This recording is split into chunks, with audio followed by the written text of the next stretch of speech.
धुवून घ्यायची आहे. त्यानंतर याच्या तिप्पट पाणी घालून कुकरमध्ये लावून घ्यायची. कुकरला 3 शिट्ट्या काढायच्या आहे की आपली डाळ व्यवस्थित शिजते. इथे 1 कांदा, कोथिंबीर, लसणीच्या 7-8 पाकळ्या, अर्धा इंच आलं, 2 हिरव्या मिरच्या आणि थोडीशी कढीपत्त्याची पानं.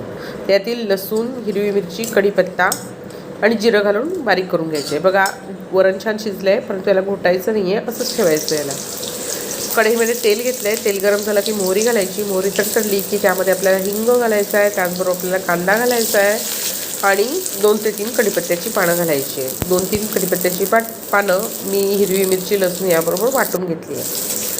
तर आपण आता कांदा छान मस्त हलका गुलाबी रंग येईपर्यंत परतून घेऊया. हिंग जरूर घाला. डाळीच्या भाज्यांना जेव्हा हिंग घालतो तेव्हा चवही छान येते आणि पचायला येते, हलक्या होतात.